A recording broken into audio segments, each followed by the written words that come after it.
राधा वल्लभ श्री रघुवंशी वृंदावन श्री वंचन। एक बार भगवान शिव ने पार्वती जी को उनके पूर्व जन्म का स्मरण कराने के उद्देश्य से इस व्रत के महात्म्य की कथा कही थी। श्री बोले शंकर बोले, हे गौरी, पर्वतराज हिमालय पर स्थित गंगा के तट पर तुमने अपनी बाल्यावस्था में 12 वर्षों तक अधोमुखी होकर घोर तप किया था। इतनी अवधि तुमने अन्न न खाकर पेड़ों के सूखे पत्ते चबाकर व्यतीत किए। माँ की विकराल शीतलता में तुमने निरंतर जल में प्रवेश करके तप किया।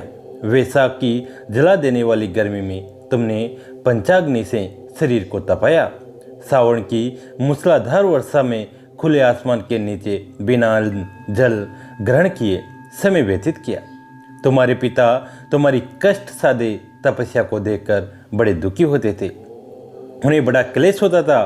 तब एक दिन तुम्हारी तपस्या तथा पिता के कलेश को देखकर नारद जी तुम्हारे घर पधारे। तुम्हारे पिता ने हृदय से अतिथि सत्कार करके उनके आने का कारण पूछा। नारद जी ने कहा, गिरिराज, मैं भगवान विष्णु के भेजने पर यहाँ उपस्थित हुआ हूँ। आपकी कन्या ने बड़ा कठोर तप किया है, इससे प्रसन्न होकर वे आपकी सुपुत्री से विवाह करना चाहते हैं। इस संदर्भ में आपकी राय जानना चाहता हूँ।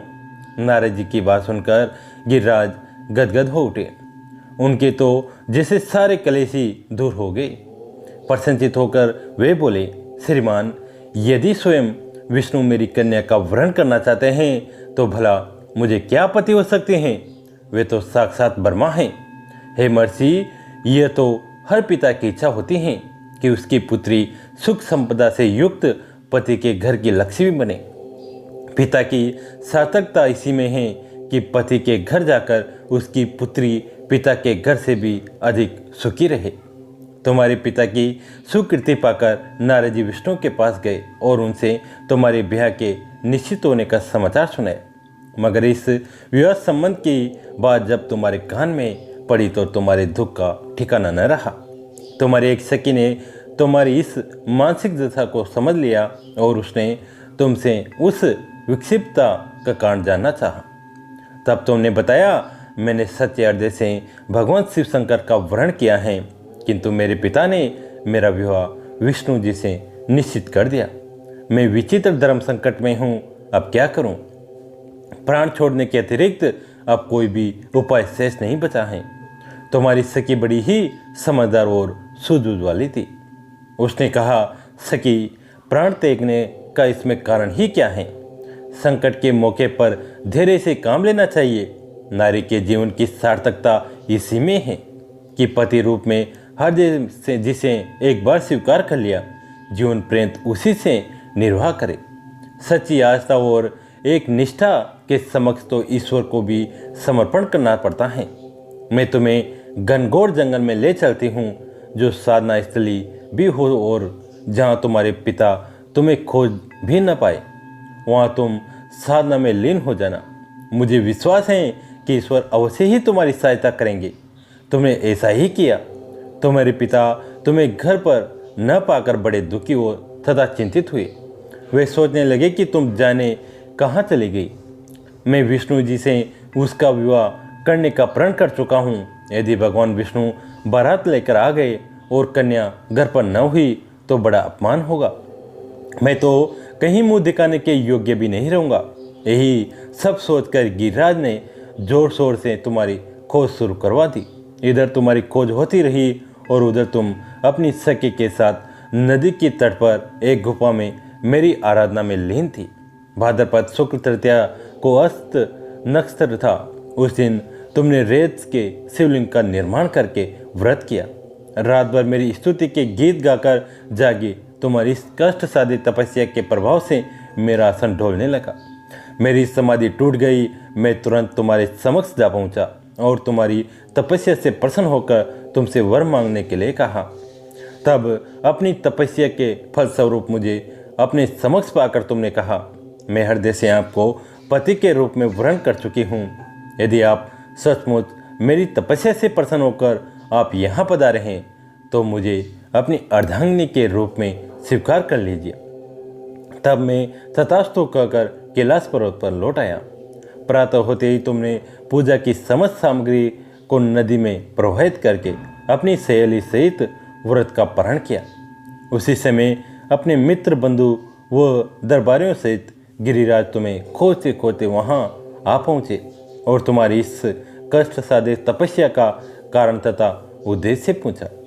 उस समय तुम्हारी दशा को देखकर गिरिराज अत्यधिक दुखी हुए और पीड़ा के कारण उनकी आंखों में आंसू उमड़ आए।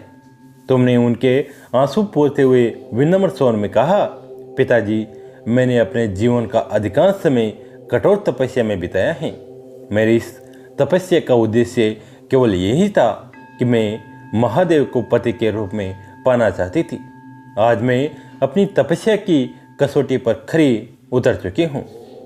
आप क्योंकि विष्णु जी से मेरा विवाह करने का निर्णय ले चुके थे, इसलिए मैं अपने आराध्य की खोज में घर छोड़कर चली आई। अब मैं आपके साथ इसी शर्त पर घर जाऊंगी कि आप मेरा विवाह विष्णु जी से न करके महादेव जी से करेंगे। गिरिराज मान गए और तुम्हें घर ले गए। कुछ समय के पश्चात शास्त्रोक्त विधि विधान पूर्वक उन्होंने हम दोनों को विवाह सूत्र में बांध दिया। हे पार्वती, तुमने जो कठोर व्रत किया था उसी के फलस्वरूप हमारा विवाह हो सका है। इस व्रत को निष्ठा से करने वाली स्त्री को मैं मनोवांछित फल देता हूँ। उसे तुम जैसा अचल सुहाग का वरदान प्राप्त हो। सावन महीने के शुक्ल पक्ष की तृतीया तिथि को कहीं कजली तीज जो कहीं हरियाली तीज के नाम से जाना जाता है। भविष्य पुराण में देवी पार्वती बताती हैं कि तृतीया तिथि का व्रत उन्होंने बनाया है, जिससे स्त्रियों को सुहाग और सौभाग्य की प्राप्ति होती है।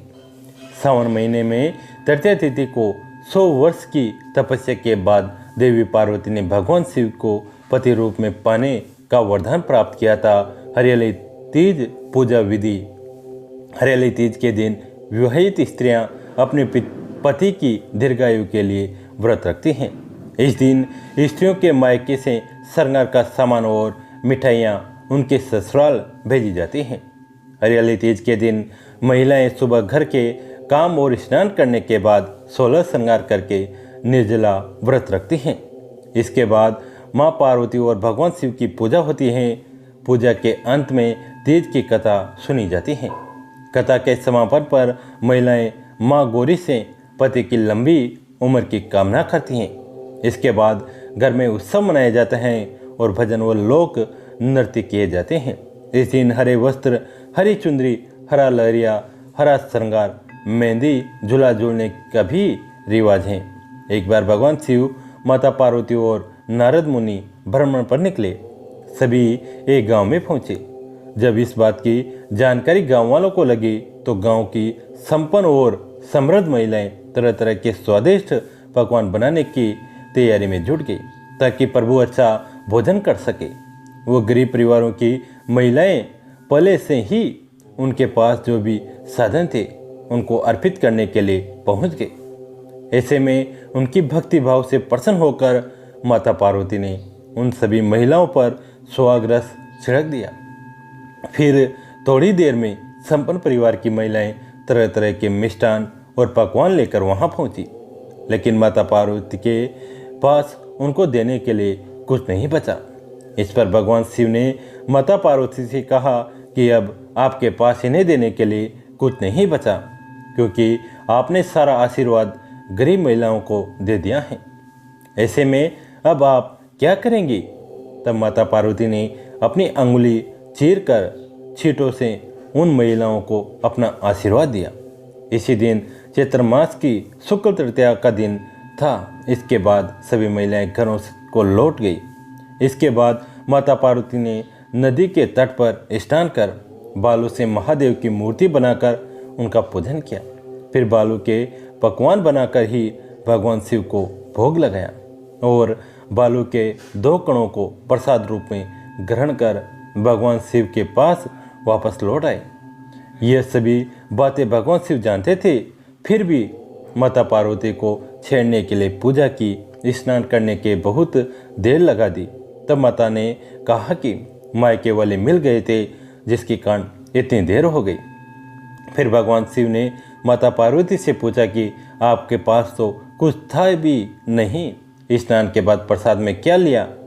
इसके जवाब में माता ने कहा कि भाई और भावज ने दूध भात बना रखा था, उसी को ग्रहण कर सीधे आपके पास आई हूँ। फिर भगवान शिव ने भाई भावज के यहाँ चलने को कहीं ताकि उनके यहाँ बने दूध भात का स्वाद चख सके। तब माता ने अपने को संकट में फंसे देख मनी मन भगवान शिव को याद कर अपनी लाज रखने की कही। इसके बाद नारद मुनि को साथ लेते हुए तीनों लोग नदी तट की तरफ चल दिया। वहाँ पहुंचकर देखा कि एक महल बना हुआ है जहाँ पर खूब आवभगत हुई।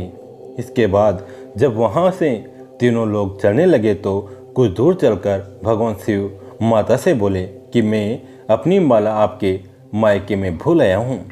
माता पार्वती के कहने पर नारद जी वहाँ से माला लेने के लिए उस जगह दोबारा गए तो वहाँ पहुंचकर हैरान रह गए, क्योंकि उस जगह चारों तरफ सन्नाटे के अलावा कुछ भी नहीं था।